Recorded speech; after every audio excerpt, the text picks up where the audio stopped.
ভাটপাড়ায় ঠিক আগামীকাল রয়েছে ভোট, তার মাত্র দুদিন আগেই কিন্তু নতুন করে উত্তেজনা। রামনবমীর মিছিল শেষ হলো এবং তারপরে তৃণমূল সমর্থক পিন্টু চৌহানকে লক্ষ্য করে কাঁধ ছুঁয়ে গুলি বেরিয়ে গেল। আহতকে ব্যারাকপুর বিএন বসু হাসপাতালে ভর্তি করা হয়েছে। সমীরণ পাল আমাদের প্রতিনিধি রয়েছেন টেলিফোন লাইনে।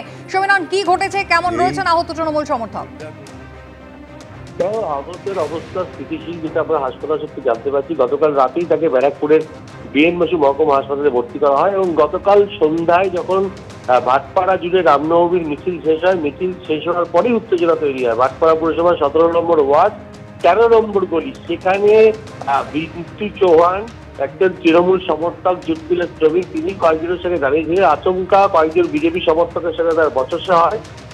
চৌধুরী নামে একজন বিজেপি আশ্রিত দুষ্কৃতী, যেমনটাই তৃণমূলের অভিযোগ, তাকে লক্ষ্য করে গুলি চালায় এবং তার কাঁধ ছুঁয়ে গুলি বেরিয়ে যায়। অল্পের জন্য বড়সড় দুর্ঘটনাতে রক্ষা পায় পিন্টু চৌহান এবং তাকে নিয়ে যাওয়া হয় সঙ্গে সঙ্গে ভাটপাড়া স্টেট জেনারেল হাসপাতাল। সেখান থেকে তাকে ব্যারাকপুর বিএন বসু মহকুমা হাসপাতালে নিয়ে যাওয়া হয়। রাতেই জগদ্দলের তৃণমূল বিধায়ক সোমনাথ সাহেব এবং ব্যারাকপুর লোকসভা কেন্দ্রের ধন্যবাদ। জামুরিয়া অর্থাৎ আসানসোলে জামুরিয়া ভোটের মুখেই যেটা দেখা গেল, বিজেপি কর্মী নির্মীয়মান বাড়িতে বিস্ফোরণের অভিযোগ উঠছে। গতকাল রাতে বাগটিহা গ্রামে বিজেপি কর্মী মদন গড়াইয়ের বাড়ি শৌচাগারের ছাদে বোমা বিস্ফোরণ হয়েছে, আর এর ফলে ক্ষতিগ্রস্ত হয়েছে পাশের বাড়ির ছাদও। কথা বলবো আমাদের প্রতিনিধি কৌশিক কাতায়েতের সঙ্গে। কৌশিক, কি ঘটনা ঘটেছে? দেখো, জামুরিয়া থানার বাগটিহা গ্রাম, যেখানে নামপাড়া বলে জায়গা রয়েছে, সেখানে গতকাল সন্ধ্যাবেলা একটা বিস্ফোরণ, এবং বিস্ফোরণের তীব্রতা এতটাই ছিল যে সেই বিস্ফোরণের তীব্রতায় পাশের বাড়ির যে তপন সিং বলে একজন ব্যক্তি, তার বাড়ির শৌচাগার এবং দেওয়াল ব্যাপক ফাটল ধরে যায় এবং প্রায় ধ্বংসস্তূপে পরিণত হয়ে যায় ওই জায়গাটি। এরপরে এলাকায় আতঙ্ক তৈরি হয়। তপন সিংয়ের যেটা অভিযোগ, তার প্রতিবেশী মদন গড়ায় যে বিজেপি কর্মী, তার ঘর থেকে এই ঘটনা ঘটেছে এবং তার স্বাস্থ্য পরীক্ষায় ভুগতে হচ্ছে তাকে। সঙ্গে দীর্ঘদিনের বিভাগ ছিল মদন গড়াই বলে তিনি জানাচ্ছেন। এই নিয়ে হচ্ছে রাজনৈতিক পর্যায়ে তৃণমূল হয়তো সরাসরি অভিযোগ করেছে যে রামনবমী উৎসব এবং সামনের ভোট, সেই সন্ত্রাস সৃষ্টি করার জন্য বোমা মজুদ রেখেছিলেন বিজেপি কর্মী।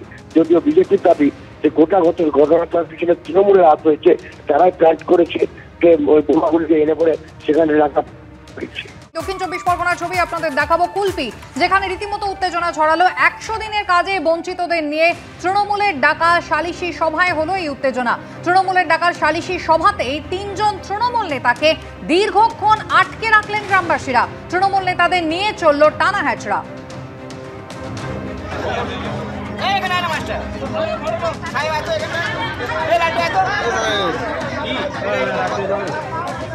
গৌতম মন্ডল আমাদের প্রতিনিধি রয়েছেন আমাদের সঙ্গে টেলিফোন লাইনে। গৌতম, সেই উত্তর 24 পরগনার শুটিয়ার পর আমরা দেখেছিলাম দক্ষিণ 24 পরগনার কুলপি, এখানেই অভিযোগ উঠেছিল যে রাজ্য সরকার 100 দিনের কাজের যে টাকা দিয়েছে, যারা টাকা পেয়েছেন তাদেরকে আবার শাসক দলের একাংশকে কাটমানি দিতে হয়েছে। আর এখানে যে সালিশি সভা বসানো হয়েছিল, সেখানে কি অভিযোগ, কেন 3 তৃণমূল নেতাকে আটকে রাখা হলো?